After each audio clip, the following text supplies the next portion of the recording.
بسم اللہ الرحمن الرحیم۔ السلام علیکم ورحمۃ اللہ وبرکاتہ۔ ناظرین اکرام، اسلام کی بنیادی باتیں حصہ 3 میں ہم آپ کو خوش آمدید کہتے ہیں۔ آج انشاءاللہ اس ویڈیو میں ہم پڑھیں گے نبوت و رسالت پارٹ 2۔ ویڈیو آگے شروع کرنے سے پہلے ابھی تک آپ نے ہمارے چینل کو سبسکرائب نہیں کیا تو جلدی سے سبسکرائب کر لیں اور ساتھ بیل آئیکن کو بھی دبا دیں تاکہ ہر نئی آنے والی ویڈیو کا نوٹیفیکیشن آپ کو مل سکے۔ بسم اللہ الرحمن الرحیم۔ حیات انبیاء و رسول۔ سوال: انبیاء کرام علیہم السلام کی حیات طیبہ کے متعلق ہمارا عقیدہ کیا ہے؟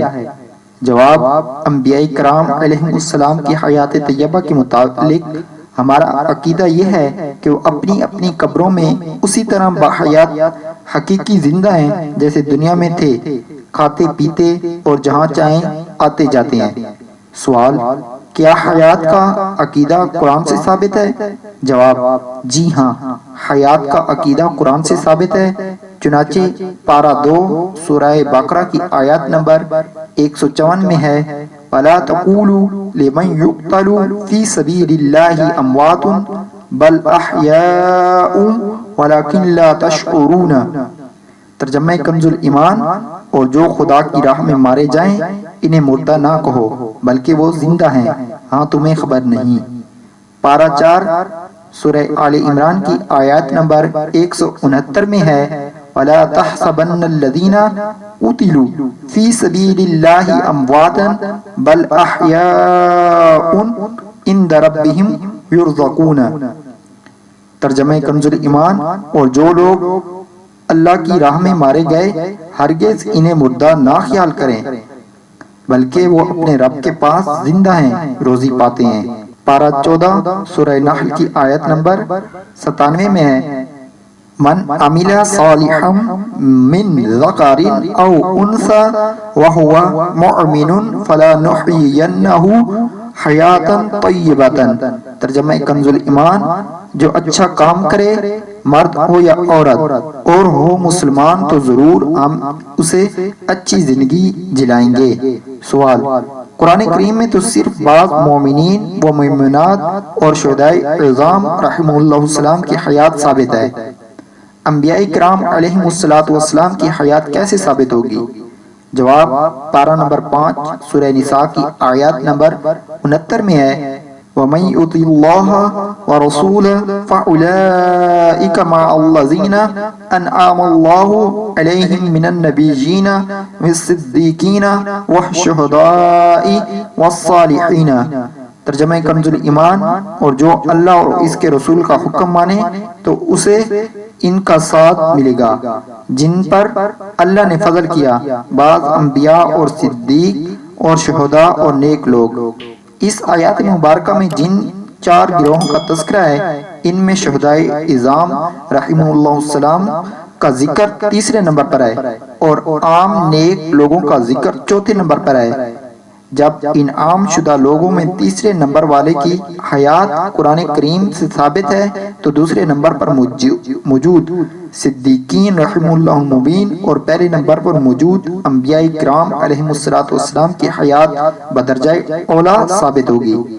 سوال: کیا حیات کا عقیدہ حدیث سے بھی ثابت ہے؟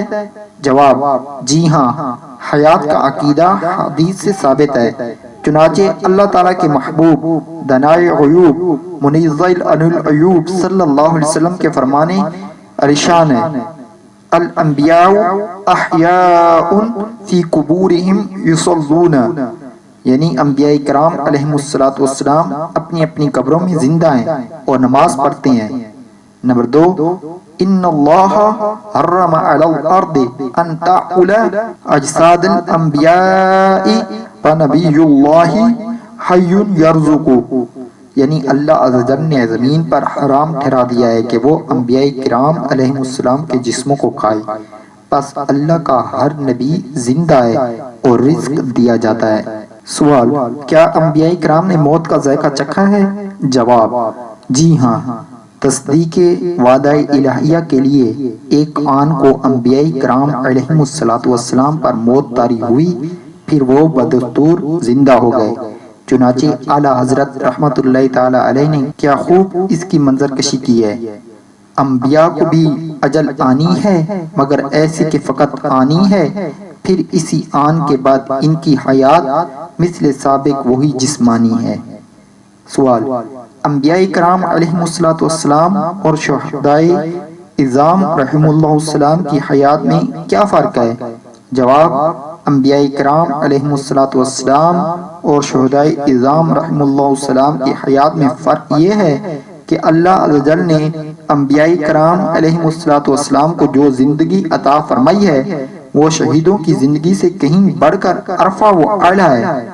یہی وجہ ہے کہ شہیدوں کا ترکہ تقسیم کر دیا جاتا ہے اور ان کی بیویاں عدت کے بعد دوسروں سے نکاح کر سکتی ہیں، مگر انبیاء کرام علیہ السلام کا نہ تو ترکہ تقسیم ہوتا ہے اور نہ ہی ان کی بیویوں عدت کے بعد دوسروں سے نکاح کر سکتی ہیں۔ سوال: کیا کوئی نبی اب بھی حیات ظاہری کے ساتھ زندہ ہے؟ جواب: 4 انبیاء کرام علیہ السلام حیات ظاہری کے ساتھ زندہ ہیں۔ ان میں سے 2 یعنی حضرت سیدنا عیسیٰ علیہ السلام اور حضرت سیدنا ادریس علیہ السلام آسمانوں پر ہیں، اور 2 یعنی حضرت سیدنا خضر علیہ السلام اور حضرت سیدنا الیاس علیہ السلام زمین پر ہیں۔ علم انبیاء و رسول۔ سوال: کیا اللہ عز و جل کے نبی غیب کی باتیں بھی جانتے ہیں؟ جواب: جی ہاں، اللہ عز و جل نے اپنے نبیوں کو بہت سی غیب کی باتوں کا علم عطا فرمایا ہے، جیسے کہ ارشاد باری تعالیٰ ہے وَمَا كَانَ اللَّهُ لِيُطْلِعَكُمْ عَلَى الْغَيْبِ وَلَكِنَّ اللَّهَ يَجْتَبِي مِن رُّسُلِهِ مَن يَشَاءُ۔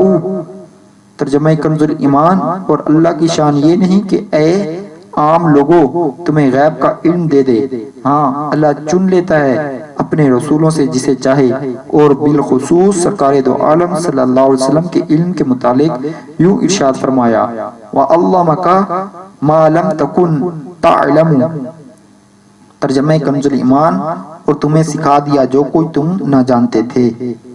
سوال: اللہ عز و جل کے علم غیب اور نبیوں رسولوں کے علم غیب میں کیا فرق ہے؟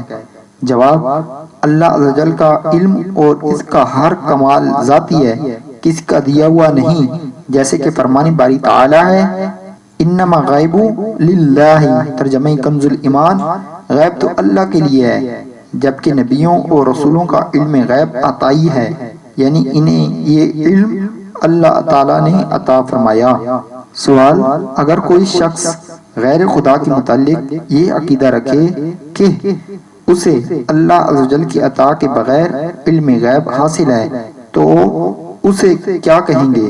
جواب: ایسا عقیدہ رکھنا صریح کفر ہے، اس لیے کہ ہمارا عقیدہ ہے کہ جس کو بھی علم غیب ملا اللہ عز و جل کی عطا سے ملا۔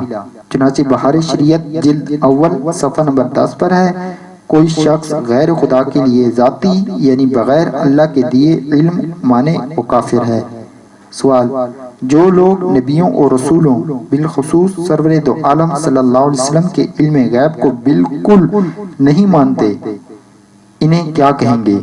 جواب: جو لوگ نبیوں اور رسولوں بالخصوص سرور دو عالم صلی اللہ علیہ وسلم کے علم غیب کو نہیں مانتے کافر ہیں، کیونکہ اعلیٰ حضرت رحمت اللہ تعالی علیہ نے فتاوی رضویہ شریف کی 29ویں جلد کے صفحہ نمبر 414 پر مطلقاً علم غیب کے انکار کو ضروریات دین کا انکار قرار دیا ہے، اور جو شخص ضروریات دین کا منکر ہو کافر ہوتا ہے۔